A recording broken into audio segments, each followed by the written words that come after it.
अस्सलाम वालेकुम dear students, friends and my subscribers. आज की इस नई वीडियो के साथ मैं हूं Mohammad Nawaz Waraich, political scientist. Dear students, आज का हमारा टॉपिक है features of British cabinet system. तो आज के इस लेक्चर के अंदर जो है हम बरतानवी सियासी निज़ाम के अंदर जो कैबिनेट सिस्टम है, बरतानवी काबीना का जो निज़ाम है उसके ऊपर बात करेंगे और ये जानने की कोशिश करेंगे कि बरतानवी काबीना जो है उसकी तश्कील कैसे होती है, उसकी कंपोजिशन कैसे होती है और वो अपने फ़रज़ सर अंजाम देने के सिलसिले में किस किस्म के इख्तियारात रखती है और वह किसके सामने जवाबदेह है, और बरतानवी काबीना का इंतखाब जो है वो किस तरह अमल में लाया जाता है और उसकी किस हद तक जो है वो बरतानवी सियासी निज़ाम के ऊपर जो है गालिब नज़र आती है, और क्या वजूहात हैं कि बरतानवी कैबिनेट सिस्टम के बारे में ये कहा जाता है कि बरतानवी काबीना जो है उसने बरतानिया के अंदर अपनी डिक्टेटरशिप जो है वो कायम कर रखी है।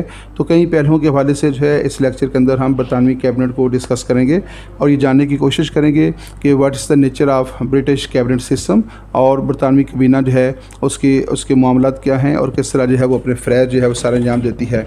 इससे पहले कि हम अपनी वीडियो का बाकायदा तौर पर आगाज़ करें, मैं आपको बताना चाहता हूँ कि बरतानिया के अंदर चूँकि पार्लिमानी निज़ाम हुकूमत पाया जाता है और इस पार्लिमानी निज़ाम हुकूमत के अंदर जो है जो बरतानवी कैबिनेट है उसको इंतहाई ज़्यादा अहमियत हासिल है। और बरतानवी पार्लिमानी निज़ाम हुकूमत जो है that is also called mother of all parliamentary systems. तो उसको दुनिया के अंदर जहाँ भी पार्लिमानी निज़ाम हुकूमत पाया जाता है, दरअसल तमाम ममालिक ने जो है बरतानिया से मुतासर होकर ही ये पार्लिमानी निज़ाम हुकूमत जो है इख्तियार किया है। इसी तरह जो है दुनिया में जो कैबिनेट सिस्टम है उसकी जड़ें भी, उसके राब्ते भी जो है बरतानवी कैबिनेट सिस्टम के साथ मिलते हैं, क्योंकि दुनिया के अंदर सबसे पहले जो है बरतानिया के अंदर ही जो है वो कैबिनेट सिस्टम जो था वो मुतारफ़ हुआ और पार्लिमानी निज़ाम हुकूमत जो है उसकी बुनियाद जो थी रखी गई थी। इसलिए बरतानवी कैबिनेट सिस्टम जो है और जो बरतानवी पार्लियामेंट्री सिस्टम है उसका शुमार दुनिया के कदीम तरीन पार्लिमानी निज़ाम हुकूमत के अंदर होता है। The cabinet in UK is the real executive authority which ingests the decision-making powers not only in administrative matters but over legislation as well। तो जो बरतानवी कैबिनेट है या बरतानवी कैबिनेट सिस्टम है that is called real executive. तो हकीकी इंतज़ामी इख्तियारात जो हैं वो बरतानवी काबीना ही एक्सरसाइज करती है और बरतानवी काबीना हकीकी एग्जेक्टिव यानी हकीकी इंतज़ामिया का जो है दर्जा रखती है। ना सिर्फ उसको वसी इंतज़ामी इख्तियारात हासिल हैं और इंतज़ामी इख्तियारात के ऊपर उसको मुकम्मल कंट्रोल हासिल है, बल्कि इसके साथ साथ जो है चूँकि बरतानिया में पार्लिमानी निज़ाम हुकूमत पाया जाता है तो इसलिए जो है बरतानिया के इस पार्लिमानी निज़ाम हुकूमत के अंदर जो है बरतानवी काबीना को लेजिस्लेशन के अंदर, पार्लियामेंट के अंदर भी जो है बड़ा अहम किरदार हासिल है और वह कई किस्म के कानून साजी के फ़रज़ भी सर अंजाम देती है। तो बरतानवी काबीना जो है इंतज़ामी कमेटी होने के बावजूद इंतज़ामी फ़रज़ सर अंजाम देने के साथ साथ इंतहाई अहम नौइयत के कानून साजी के फ़रज़ भी सर अंजाम देती है। और नेक्स्ट इस वीडियो के अंदर ही हम इस बात को भी डिस्कस करेंगे कि बरतानवी काबीना जो है उसका पार्लियामेंट के अंदर क्या रोल होता है और पार्लियामेंट के साथ उसका तल्लुक़ क्या है।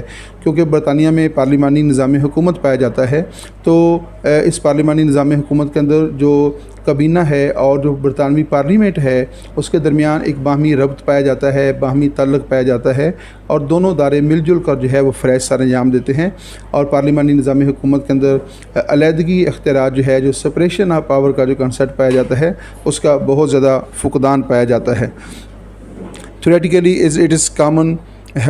नेक्स्ट स्लाइड है। Theoretically it is a committee of the parliament and in practice it yields the dictorial powers.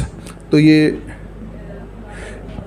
DICTORIAL dictator से है, डिक्टोरियल पावर्स। तो यहाँ पे स्पेलिंग की थोड़ी सी गलती है, आप उसको ठीक कर लीजिएगा।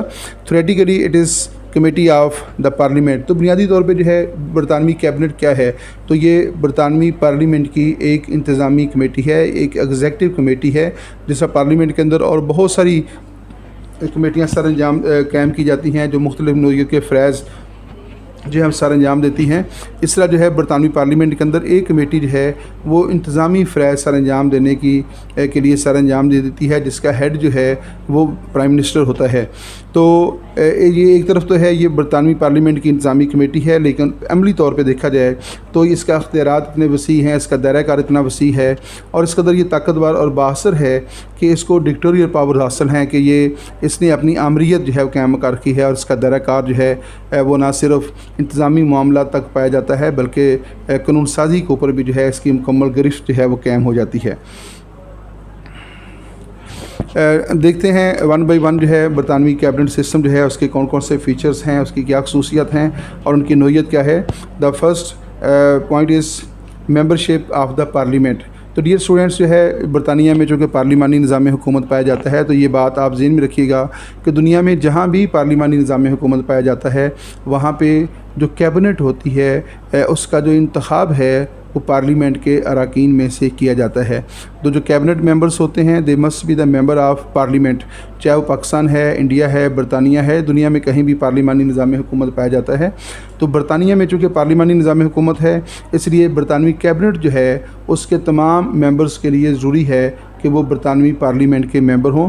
कोई ऐसा शख्स जो है वो बरतानवी कैबिनेट का हिस्सा नहीं बन सकता जो बरतानवी पार्लियामेंट का मेंबर ना हो। बरतानवी पार्लियामेंट जो है वो 2 ईवानों पर मुश्तमिल है। उसका जो लोअर हाउस है that is called House of Commons and upper house is called House of Lords. तो बरतानवी कैबिनेट जो है उसके जो वज़रा हैं उनका इंतखाब चुनाव जो है वो दारुल अवाम से भी किया जा सकता है और दारुल उमरा से भी किया जाता है, लेकिन तरजीहन जो है इस बात की कोशिश की जाती है कि ज़्यादा से ज़्यादा अरकान का इंतखाब जो है वो दारुल अवाम से ही किया जाए। और बरतानवी कैबिनेट जो है उसका जो सरबराह है जो वज़ीर आज़म होता है उसका इंतखाब जो है उसके लिए फ़िलहाल ज़रूरी है कि वो दारुल अवाम का मेंबर हो। तो गोया बरतानवी कैबिनेट के अंदर जो है तमाम वज़रा के लिए ज़रूरी होता है कि वो पार्लियामेंट के किसी भी ईवान के हाउस ऑफ कॉमन्स है या हाउस ऑफ लॉर्ड्स है, उन दोनों में से किसी एक के जो है वो मेंबर हों। अगर बरतानवी वज़ीर आज़म अगर चाहे तो आर्जी तौर पे जो है किसी ऐसे शख्स को भी अपनी कैबिनेट के अंदर ले सकता है जो पार्लियामेंट का मेंबर ना हो, लेकिन ये बात याद रखिएगा कि ऐसे शख्स के लिए, ऐसे वज़ीर के लिए ज़रूरी होता है कि वो 6 माह के अंदर अंदर जो है पार्लियामेंट की रुकनीत हासिल करे। अगर वो 6 माह के अंदर पार्लियामेंट की रुकनीत हासिल करने में नाकाम हो जाता है तो जैसे ही 6 माह का अरसा गुजरेगा तो उसकी जो रुकनीत है, कैबिनेट की जो रुकनीत उसकी होगी वो ख़ुद ब खुद जो है ख़त्म हो जाएगी और उसको मुस्ताफ़ी तसव्वुर जो है वो किया जाएगा। दूसरे पॉइंट के ऊपर आते हैं, nominal head of the state. तो बरतानवी कैबिनेट सिस्टम जो है बरतानिया का जो सियासी निज़ाम है उसमें जो हेड ऑफ़ द स्टेट है ही इज़ द मुनार्क, वो बादशाह है और बरतानवी बादशाह जो है वो बतौर हेड ऑफ़ द स्टेट सरबराह रियासत के रस्मी और बरनाम हैसियत का जो है मालिक होता है। तो बरतानवी कबीना जो है जो बादशाह की कबीना कहलाती है और बरतानवी कबीना का जो सरबराह है जो बादशाह है वो बज़ाते ख़ुद जो है वो रस्मी और बरनाम हैसियत का मालिक होता है, जबकि उसकी जो अथॉरिटी है उसको वज़ीर आज़म जो है वो इस्तेमाल करता है। वज़ीर आज़म को बरतानवी कबीना के ऊपर मुकम्मल कंट्रोल हासिल होता है। वज़ीर आज़म कबीना के तमाम फ़ैसले जो हैं, बरतानवी कबीना के तमाम फ़ैसले और उसके तमाम इजलास की सदारत जो है वज़ीर आज़म ख़ुद करता है। एक वक्त था जब बरतानवी बादशाह जो है वो कबीना के इजलासों की सदारत करता था, उसे कबीना के ऊपर मुकम्मल कंट्रोल हासिल होता था। फिर जैसे जैसे बरतानिया के अंदर पार्लिमानी निज़ाम को फ़रोग़ हासिल हुआ और पार्लिमानी रवायात जो हैं उनके अंदर बेहतरी पैदा हुई तो बादशाह जो था उसने आस्ता आस्ता जो है कबीना के इजलासों से अलहदगी इख्तियार कर ली और ये ज़िम्मेदारी जो है वो वज़ीर आज़म के सुपुर्द कर दी। अब जो है अब कबीना के इजलासों की जो सदारत है वो वज़ीर आज़म बराह रास्त ख़ुद करता है। अलबत्ता कबीना के जो फ़ैसले होते हैं उनसे बादशाह को जो है वो आगाह कर दिया जाता है और बादशाह ने अगर कोई मशवरा देना हो तो वो वज़ीर आज़म के ज़रिए अपने मशवरा जो है वो कबीना तक पहुँचा सकता है। लेकिन बादशाह बतौर हेड ऑफ़ द स्टेट सरबराह रियासत जो है ना तो कबीना के इजलासों की अब सदारत करता है और ना ही जो है वो कबीना को कोई बराह रास्त जो है हुक्म दे सकता है। लेकिन इसके बावजूद जो है ये कहा जा सकता है कि बरतानवी कबीना और बादशाह के दरमियान एक गहरा तल्लुक़ पाया जाता है और कबीना जो है उसके तमाम जो फ़ैसले हैं उनके मतलब बादशाह को आगाह करना जो है वो ज़रूरी होता है, क्योंकि कबीना जो है वो हकीकी तौर पे अमली तौर पे बादशाह की ही कबीना होती है। लेकिन अब बादशाह ने अपने आप को उसकी सरपरस्ती से जो है वो अलहदा कर लिया है और ये ज़िम्मेदारी जो है उसने वज़ीर आज़म के सुपुर्द जो है वो कर दी है। नेक्स्ट पॉइंट है नंबर 3 पॉइंट को हम आते हैं पॉलिटिकल इंटीग्रेशन। तो पार्लिमानी निज़ाम हुकूमत के अंदर जो है कबीना के तमाम अरकान के दरमियान, तमाम वज़रा के दरमियान जो है बाहमी इत्तेहाद और बाहमी यकजहती पाई जाती है और बरतानवी कबीना जो है एक टीम की तरह जो है काम करती है। और बरतानवी कबीना के अंदर जो है नज़रियाती तौर पे, अमली तौर पे जो है जो इख्तलाफात होते हैं उनको मंजर आम पर नहीं आने दिया जाता, बल्कि एक टीम की तरह काम करते हैं और तमाम इख्तलाफात को ख़त्म करके जो है मंजर आम पर जो है पॉलिसीज़ जो हैं वो ज़ाहिर की जाती हैं। अगर बरतानवी कबीना के दरमियान कोई ज़ाती निजी किस्म के इख्तलाफात भी पाए जाते हों तो उन्हें मंजर आम पर लाने से जो है परहेज़ किया जाता है, क्योंकि अगर उसके जो बाहमी इख्तलाफात हैं वो मंजर आम पर आ जाएँ तो इससे बरतानवी काबीना को जो है इससे बरतानवी काबीना की नाकामी जो है तस्वर किया जाता है और उसे मुख्तलिफ़ मसाइल का सामना जो है करना पड़ता है। तो यही वजह है कि बरतानवी काबीना के अंदर जो सियासी यकजहती है उसको कायम रखने के लिए पार्टी डिसिप्लिन को जो है वो सख्त किया जाता है और तमाम वज़रा जो हैं उनको इस बात का पाबंद किया जाता है कि वो जो काबीना के जो बाहमी इख्तलाफात होते हैं उनको मंजर आम पर लाने से परहेज़ करें, ताकि एक मजबूत और मुस्तहकम काबीना जो है वो मंजर आम पर आए और हिज़्ब इख्तलाफ जो है उसको काबीना के ऊपर तनकीद करने का मौका ना मिले। डियर स्टूडेंट्स, नंबर 4 पॉइंट हम डिस्कस करते हैं, cooperation between parliament and cabinet. बहुत इंपॉर्टेंट पॉइंट है कि बरतानिया के अंदर जो कि पार्लिमानी निज़ाम हुकूमत पाया जाता है और दुनिया में जहाँ भी पार्लिमानी निज़ाम हुकूमत पाया जाता हो वहाँ काबीना और पार्लियामेंट के दरमियान जो है एक बाहमी तल्लुक़ पाया जाता है, उनके दरमियान जो है कोऑपरेशन पाया जाता है और दोनों अदारे मिलजुल कर जो है वो अपने अपने फ़रज़ जो हैं वो सर अंजाम देते हैं। तो पार्लिमानी निज़ाम हुकूमत होने की वजह से बरतानवी काबीना और बरतानवी पार्लियामेंट के दरमियान जो है बाहमी तल्लुक़ का पाया जाना जो है वो बहुत ज़्यादा अहमियत रखता है। बाहमी तल्लुक़ को आप इस तरह वाज़ेह कर सकते हैं कि बरतानवी काबीना का जो इंतखाब है वो दरअसल पार्लियामेंट के अरकान में से ही किया जाता है। तो बरतानवी काबीना का इंतखाब पार्लियामेंट के अरकान में से किया जाता है और फिर काबीना का जो सरबराह है, जो वज़ीर आज़म है, उसका इंतखाब भी जो है वो पार्लियामेंट के अरकान में से किया जाता है। और वज़ीर आज़म के लिए ज़रूरी होता है कि वो पार्लियामेंट का जो ईवान ज़ेरी है, जो बरतानिया के अंदर हाउस ऑफ कॉमन्स है, दारुल अवाम है, उसका इंतखाब हाउस ऑफ कॉमन्स से जो है वो किया जाए। इसके अलावा जो है काबीना के तमाम वज़रा जो हैं वो पार्लियामेंट के इजलासों में शरीक हो सकते हैं, वो उसकी जो वोटिंग है उसके अंदर हिस्सा ले सकते हैं, अपनी राय दे सकते हैं और इस तरह बरतानवी काबीना जो है वो मसवदात जो है पेश कर सकती है। अगरचे कानून साजी करना पार्लियामेंट का काम है, लेकिन कानून साजी के लिए जो मसवदात पेश होते हैं वो अमूमन पार्लियामेंट वो काबीना का वज़ीर कानून ही पेश करता है। और इंतहाई अहम जो कानून बजट का जो मसवदा होता है उसे भी काबीना का वज़ीर ख़जाना जो है वो लॉर्ड ऑफ एक्सचेकर भी ही पेश करता है। इससे अंदाज़ा हो सकता है कि बरतानवी काबीना और बरतानवी पार्लियामेंट के दरमियान जो है किस हद तक आमांगी और किस हद तक तल्लुक़ पाया जाता है। तो काबीना जो है दरअसल पार्लियामेंट की जो अक्सरियती सियासी जमात होती है उसका हिस्सा होती है, उसका इंतखाब वहाँ से ही जो है किया जाता है। इसके अलावा जो है काबीना जो है अगर वो महसूस करे कि पार्लियामेंट अपने फ़रज़ सही तौर पर सर अंजाम नहीं दे रही तो वो वज़ीर आज़म को मशवरा देकर जो है पार्लियामेंट को उसकी मुकर्रर मुद्दत से पहले भी बरतरफ कर सकती है। तो दूसरी तरफ जो है काबीना पार्लियामेंट को भी इख्तियार हासिल है कि वो अगर ये महसूस करे कि काबीना अपने फ़रज़ सही तौर पे सर अंजाम नहीं दे रही तो उसके ख़िलाफ़ अदम एतमाद करके उसको मुकर्रर मुद्दत से पहले जो है बरतरफ किया जा सकता है। नेक्स्ट पॉइंट आते हैं कलेक्टिव रिस्पॉन्सिबिलिटी। ये बरतानवी कैबिनेट सिस्टम का बहुत इंपॉर्टेंट जो है वो पॉइंट है। कलेक्टिव रिस्पॉन्सिबिलिटी इज्तिमाई ज़िम्मेदारी। तो बरतानवी काबीना के ऊपर इज्तिमाई ज़िम्मेदारी यानी कलेक्टिव रिस्पॉन्सिबिलिटी का उसूल पाया जाता है और बरतानवी काबीना के तमाम वज़रा जो हैं वो इज्तिमाई तौर पर दारुल अवाम के सामने जवाबदेह होते हैं।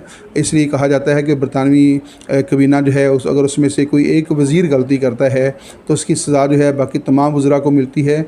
और दूसरी तरफ अगर कोई एक वज़ीर जो है वो कोई अच्छी पॉलिसी इख्तियार करता है, अच्छा फ़ैसला करता है, उसकी कारकर्दगी अच्छी होती है तो फिर उसका क्रेडिट जो है वो भी तमाम वज़रा को जो है मिलता है। इसी वाले से जो है वो कहा जाता है कि बरतानवी कैबिनेट जो है चूँकि उसमें कलेक्टिव रिस्पॉन्सिबिलिटी पाई जाती है और उनकी कामयाबी और नाकामी जो है मुश्तरका होती है। और इसको जो है किसी शख्स ने जो है कहा है कि बरतानवी काबीना के जो वज़रा हैं वो इकट्ठे तैरते हैं और इकट्ठे डूबते हैं, यानी इसका मतलब ये है कि वो कामयाब भी इकट्ठे होते हैं और नाकाम भी जो है वो इकट्ठे होते हैं।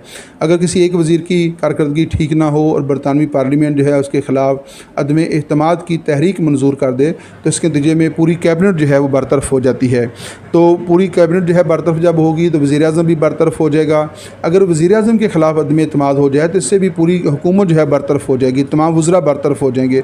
तो गोया जो बरतानवी कैबिनेट है उसकी जो मुद्दत है उसका इन्हिसार पार्लियामेंट के एतमाद पर होता है। बरतानवी पार्लियामेंट जब चाहे अदम एतमाद करके किसी भी वज़ीर को बरतरफ जो है कर सकती है और उसके नतीजे में पूरी कैबिनेट जो है वो खुद ब खुद जो है बर्खास्त हो जाएगी। नेक्स्ट है सक्रेसी इन मीटिंग्स। तो बरतानवी काबीना की एक और खसूसियत है सक्रेसी इन मीटिंग्स कि बरतानवी काबीना के जो इजलास होते हैं उनको मुकम्मल तौर पे राजदारी में रखा जाता है और काबीना के इजलासों की जो अंदर की कहानी होती है उनको मंजर आम पर नहीं आने दिया जाता। एक मुतफ़िका फ़ैसला हो जाता है, जब कोई मुतफ़िका फ़ैसला हो जाता है तो उससे एक वज़ीर इत्तलात व नशरियात जो होता है, इंफॉर्मेशन मिनिस्टर जो होता है, वो एक प्रेस कॉन्फ्रेंस के ज़रिए जो है वो पूरी कौम को जो है उन फैसलों से आगाह कर देता है। लेकिन जब काबीना का इजलास होता है, उस इजलास के दौरान जो इख्तिलाफ़ राय जो है सामने आता है वज़रा के दरमियान या वज़रा और वज़ीर आज़म के दरमियान, उस इख्तिलाफ़ राय को जो है मंज़र आम पर नहीं आने दिया जाता। और अगर कोई वज़ीर जो है अपनी पार्टी की या अपनी कैबिनेट की जो सक्रेसी है उसको लीक करता है तो उसके ख़िलाफ़ सख्त कार्रवाई जो है की जाती है। डिसिप्लिन की खिलाफ वर्जी के नाम पर उसके ख़िलाफ़ कार्रवाई करते हुए उसको पार्टी रुकनीत से भी महरूम किया जा सकता है या उसको वजारत से जो है बरतरफ किया जा सकता है। तो इस तरह जो है बरतानवी काबीना जो है उसमें राजदारी से जो है तमाम मामला जो है वो तय पाते हैं। नेक्स्ट है डोमिनेंसी ऑफ प्राइम मिनिस्टर। तो बरतानवी काबीना के निज़ाम के अंदर जो है जो वज़ीर आज़म है उसको बड़ी फ़ौक़ियत हासिल है। वज़ीर आज़म अपनी काबीना का लीडर होता है, उसका वो कैप्टन होता है और तमाम वज़रा जो हैं उन ताज के नाम के ऊपर वज़ीर आज़म ही उनकी तकर्रियाँ करता है। वज़ीर आज़म जब चाहे वो काबीना वो वज़रा को तब्दील कर सकता है, किसी वज़ीर से उसका ओहदा वापस ले सकता है, किसी नए वज़ीर की जो है तकर्री कर सकता है। तमाम इजलासों की जो सदारत है काबीना के, उसकी वज़ीर आज़म ख़ुद इजलासों की सदारत करता है। तो वज़ीर आज़म जो है वो दरअसल काबीना और बादशाह के दरमियान जो है राब्ते का फ़रीज़ा 20 साल अंजाम देता है। इस तरह वज़ीर आज़म जो है वो बरतानवी काबीना के अंदर इंतहाई ज़्यादा अहमियत का हामिल जो है शख्स होता है। अगर वज़ीर आज़म इस्तीफ़ा दे दे या किसी वजह से बरतरफ हो जाए तो उसके नतीजे में पूरी काबीना जो है वो मुस्ताफ़ी हो जाएगी या पूरी काबीना भी जो है वो बरतरफ हो जाएगी। अगर वज़ीर आज़म के ख़िलाफ़ अदम एतमाद हो जाए तो पूरी काबीना जो है उसके ख़िलाफ़ अदम एतमाद जो है तस्वर किया जाएगा। गोया बरतानवी काबीना जो है उसकी जो बका है, उसका जो इन्हिसार है वो दरअसल वज़ीर आज़म के ऊपर होता है। बरतानवी काबीना वज़ीर आज़म के साथ ही जो है वो बरसर इख्तियार आती है और वज़ीर आज़म के साथ ही जो है वो अपने ओहदे से जो है वो बरतरफ हो जाती है। इससे आप अंदाज़ा लगा सकते हैं कि बरतानवी काबीना और बरतानवी पार्लियामेंट वज़ीर आज़म जो है उसके बामी तल्लुक़ के अंदर वज़ीर आज़म को किस कदर ज़्यादा जो है वो फ़ौक़ियत हासिल है। नेक्स्ट पॉइंट है, एक अहम पॉइंट है शैडो कैबिनेट। तो बरतानवी सियासी निज़ाम के अंदर जो बरतानवी काबीना का जो निज़ाम है उसमें शैडो कैबिनेट का तस्वर भी पाया जाता है। तो शैडो कैबिनेट दरअसल जो है वो हिज़्ब इख्तिलाफ़ की काबीना होती है। हिज़्ब इख्तिलाफ़ जो है उसके जो सीनियर अराकीन होते हैं उनकी एक कैबिनेट तश्कील दी जाती है जिसको शैडो कैबिनेट या मुतबादिल काबीना भी कहा जाता है। तो शैडो कैबिनेट को उर्दू ज़बान में मुतबादिल काबीना का नाम दिया जाता है। डियर स्टूडेंट्स, होता यह है कि बरतानवी पार्लियामेंट्री सिस्टम जो है उसके अंदर चूँकि जो एग्जेक्टिव है, जो इंतज़ामिया है यानी वज़ीर आज़म और उसके वज़रा हैं, उसकी कोई मुद्दत मुकर्रर नहीं होती। पार्लियामेंट किसी भी वक्त जो है अदम एतमाद करके वो हुकूमत को बरतरफ कर सकती है। तो इसलिए अपोजिशन जो है वो हमेशा इस बात का इंतज़ार कर रही होती है कि किसी वक्त भी हुकूमत जो है बरतरफ हो सकती है, अदम एतमाद के ज़रिए बरतरफ हो सकती है। तो अगर अदम एतमाद हो जाए तो उसके बाद उसको अगर हुकूमत करने का मौका मिल जाए तो वो अपना वक़्त ज़ाया किए बगैर जो है अपनी हुकूमत की जो है तश्कील कर देगी। चुनांचे बरतानवी जो हिज़्ब इख्तिलाफ़ है वो पहले से ही जो है एक उसने आर्जी तौर पे कैबिनेट कायम कर रखी होती है कि अगर किसी मौके के ऊपर उसको हुकूमत करने का मौका मिल जाए तो वो फ़ौरी तौर पे जो है कोई वक़्त ज़ाया किए बगैर, एक लम्हा ज़ाया किए बगैर जो है वो अपनी काबीना का इंतखाब कर दे, अपनी काबीना का ऐलान कर दे। तो ऐसी कैबिनेट जो हिज़्ब इख्तिलाफ़ ने जो है हंगामी सूरत हाल के अंदर अपनी कैबिनेट कायम करने के लिए बनाई होती है तो उसको मुतबादिल काबीना यानी शैडो कैबिनेट का नाम जो है वो दिया जाता है। तो शैडो कैबिनेट का ये जो तस्वर है वो बरतानवी सियासी निज़ाम की जो है एक मुनफरिद जो है वो खसूसियत है। नेक्स्ट पॉइंट है डियर स्टूडेंट्स, इनर कैबिनेट। तो इनर कैबिनेट जो है दरअसल एक बरतानवी काबीना के अंदर जो है एक और काबीना मौजूद है जो मखसूस काबीना भी उसको कह सकते हैं या अंदरूनी काबीना कह सकते हैं। तो बरतानवी काबीना जो है वो अमूमन जो है वो 20 के करीब वज़रा पर मुश्तमिल होती है। तो वज़ीर आज़म के लिए इंतहाई मुश्किल होता है तो तमाम वज़रा के साथ बराह रास्त रब्ता रखे, तमाम वज़रा के ऊपर एतमाद करे। तो बरतानवी जो वज़ीर आज़म है फिर क्या करता है कि वो अपनी काबीना के अंदर जो उसके वज़रा 20 या 22 वज़रा होते हैं उनमें से इंतहाई जो काबिल एतमाद लोग होते हैं जिनकी तादाद 4-5 हो सकती है, तो तमाम जो राजदारी के काम होते हैं वो उन्हीं वज़रा के साथ जो है ज़ेर बहस लाता है, उन्हीं के साथ वो डिस्कस करता है, उन्हीं के साथ मशावरत से पॉलिसियाँ बनाता है और फिर बाकी वज़रा को जो है उनसे आगाह कर दिया जाता है। तो ये जो इंतहाई काबिल एतमाद वज़रा होते हैं जिनके साथ वज़ीर आज़म का बराह रास्त तल्लुक़ होता है उसको इनर कैबिनेट कहते हैं या उसको अंदरूनी काबीना कहा जाता जाता है। इस अंदरूनी काबीना के लिए किचन कैबिनेट की टर्म भी इस्तेमाल की जाती है। डियर स्टूडेंट्स, लास्ट पॉइंट है टेन्योर ऑफ द कैबिनेट। बरतानवी काबीना की मुद्दत कितनी है? इस बात को ज़हन में रखिएगा कि बरतानवी काबीना की कोई मुद्दत मुकर्रर नहीं है। बरतानवी काबीना की मुद्दत का जो इन्हिसार है वो वज़ीर-ए-आज़म वो पार्लियामेंट के अहतमाद पर होता है। बरतानवी काबीना उस वक्त तक बरसरे इख्तियार रह सकती है जब तक उसे पार्लियामेंट का अहतमाद हासिल रहे। अब चूँकि पार्लियामेंट की मुद्दत जो है यानी दारुल अवाम की मुद्दत 5 साल है, तो आम ख्याल यही किया जाता है कि जो कैबिनेट है, जो वज़ीर-ए-आज़म है या उसके वज़रा हैं, उनका इंतखाब 5 साल के लिए किया जाता है। लेकिन आइन के अंदर जो है उनकी मुद्दत का जिक्र नहीं है। आइन के अंदर ये कहा गया है कि कैबिनेट उस वक्त तक बरसर इख्तियार रहेगी जब तक उसको पार्लियामेंट का अहतमाद हासिल रहे। तो गोया बरतानवी कैबिनेट जो है उसकी मुद्दत का इन्हिसार पार्लियामेंट के अहतमाद पर होता है। डियर स्टूडेंट्स, यहाँ पे इस वीडियो का इख्तिताम करते हैं। आप इस वीडियो को गौर से सुनिएगा। अगर कोई सवाल हो तो आप कमेंट्स के अंदर जो है इसी टॉपिक के मतलब सवाल कर सकते हैं। नेक्स्ट वीडियो के अंदर हम किसी और मौजूद के ऊपर बात करेंगे। अल्लाह हाफिज़।